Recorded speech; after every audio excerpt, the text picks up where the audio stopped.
The letter identified more than 20 civil servants as Martin Loney's radical disciples, what they called an extra-parliamentary opposition, some of whom to this day prefer not to be identified. Robert Rabinovich has no problem being outed. Then a Privy Council bureaucrat in Ottawa, he would survive the stain of having been formally identified as a potential threat.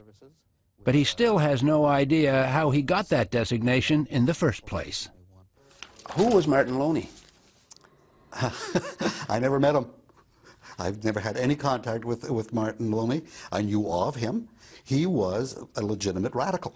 And he went on, from what I know, to university and was a radical force in university. But he wasn't a threat to the state. Rabinovich went on to senior jobs in the public service, including a stint as president of the CBC. That the conditions do not build on our strengths, such as news and current affairs. But even now, he finds it sobering to think about the potential impact of an unsubstantiated allegation. It scares me that somebody would sign it. I'm sure it was drafted by the RCMP at the time. It scares me that a minister would sign it. It is one thing for the state, through its agencies, to look into people who may be a threat to the state. It's another thing to understand the difference between a threat to the state and legitimate disagreement.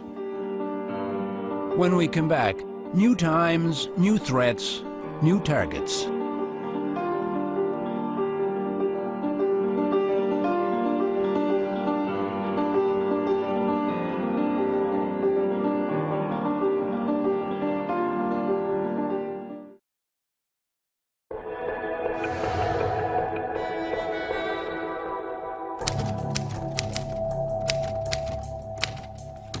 Profunc, brainchild of a war mentality.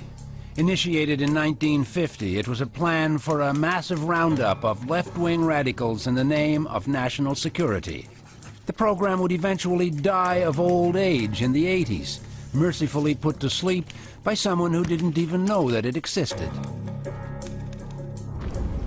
I, Robert Philip Kaplan, do solemnly and sincerely promise and swear. Bob Kaplan became Canada's Solicitor General in 1980. He was a Liberal MP from Toronto. He started getting calls from irate constituents, old-timers getting turned back at the U.S. border, something about security. And so some of these elderly people were, because of things that had happened in their past, working maybe for a communist newspaper in Toronto or being involved in the labor movement or whatever, had resulted in them being identified as a threat to the national security, and they weren't being admitted to the United States because of that. There were enough complaints that he decided to raise the issue with the RCMP. As Solicitor General, the force was under his jurisdiction.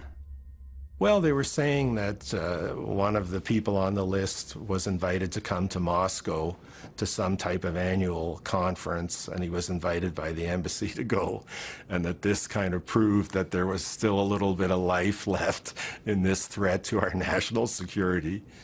And I remember the commissioner and I sort of looked at each other. In 1983, he finally instructed the Mounties to stop whatever they were doing that was causing border hassles for superannuated communists and lefties. What he didn't realize was that his instructions would effectively kill a 33-year-old program that he was unaware of until we told him. I'm just appalled to hear that, and I just can't believe that that had any government authorization behind it. And I'm very proud that my name is on the order to shut that program down.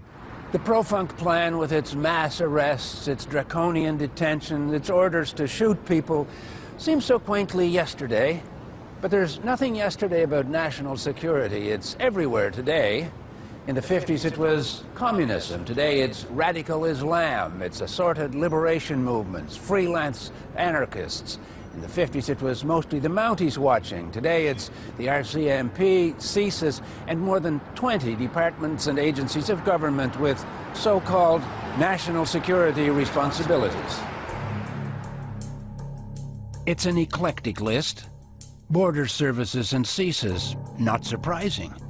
But how about Health Canada, food inspection, heritage, revenue? They're all engaged in the collection and the storage and the exchange of information about Canadians, often without oversight. Ian Ferrier, a musician and poet who lives in Montreal, got a recent glimpse of how the system works. It began earlier this year with a knock on his front door. The visitor was from CSIS, the Canadian Security Intelligence Service. I asked him, you know, why are you here? And that's when he said he was asking about my friend Stefan. Stefan Christophe. Yeah. Stefan Christophe is 29 years old, but he's part of a tradition as old as the idealism that has always motivated radicals. He writes for alternative media, does research for assorted clients. He shows up at demonstrations. He's a veteran of street politics. They are basically denying the right for people to move freely across national borders. He supports a wide range of causes very publicly. Voices must be heard! That's the whole point of dissent, being seen and being heard, and being fearless. He says police hit him with a steel baton. So why would CSIS have to spy on him? I think that the majority of people in Canada do not agree with a government-funded agency spying on Canadian citizens who are involved in democratic activity, period.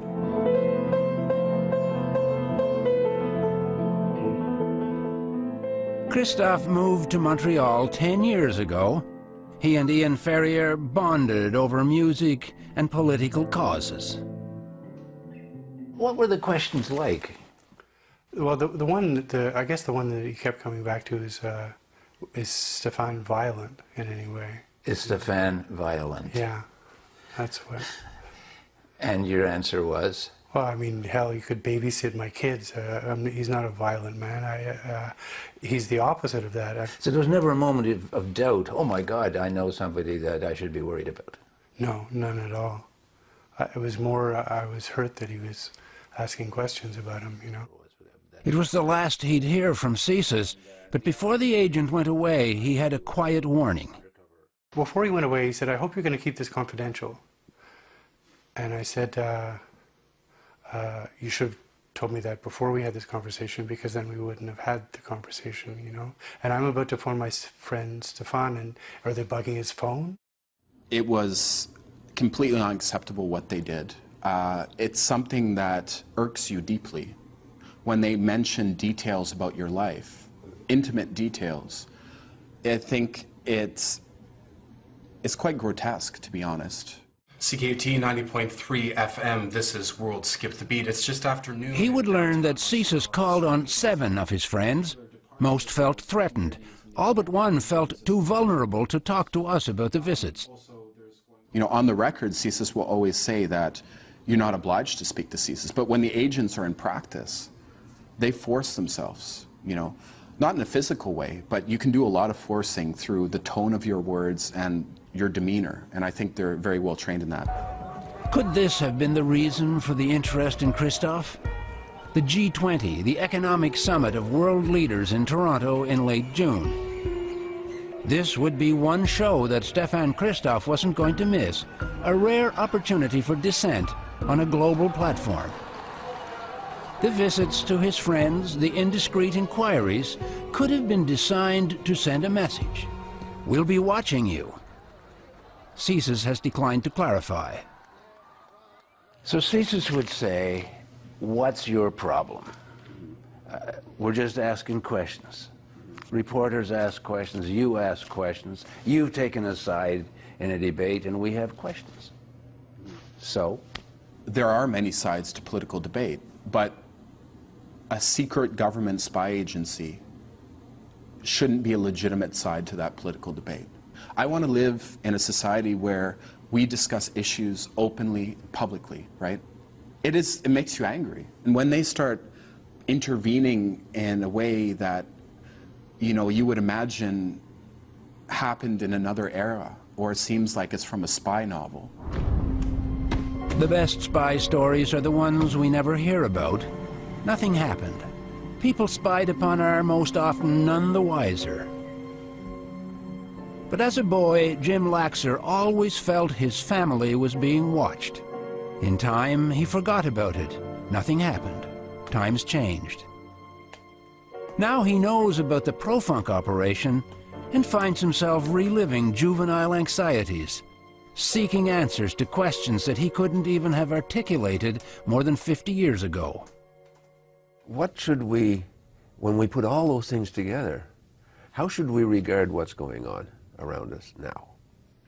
I think we got to regard it with very real concern. And I think what we have to do is to try to deconstruct this kind of surveillance state that's being put into place.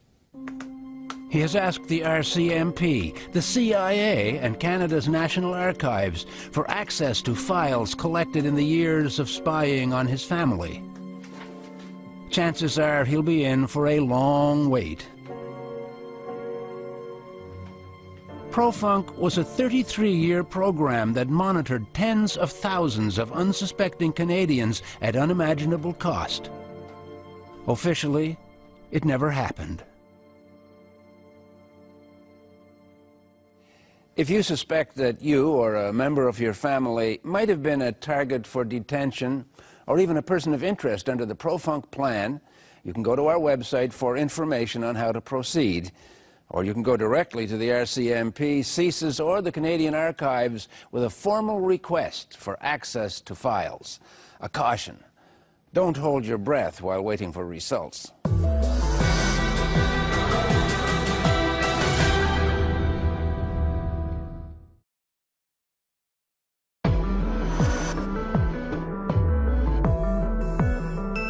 Welcome back to the Fifth Estate. If you'd like more information about our stories, you can visit our website at cbc.ca/fifth. This week we have some special details about how to reach the government if you're seeking security records about yourself. We show you which agencies you may wish to contact and how to do it. Don't forget to visit our website. It's at cbc.ca/fifth. And another way to know what's going on at the Fifth Estate, you can find us on Facebook and on Twitter. That's our program for this week. I'm Lyndon McIntyre. Thank you for watching. We'll see you soon.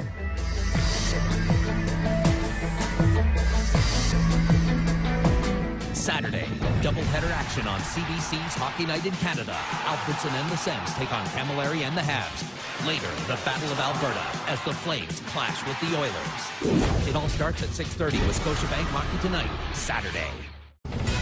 Sunday, how high will they fly?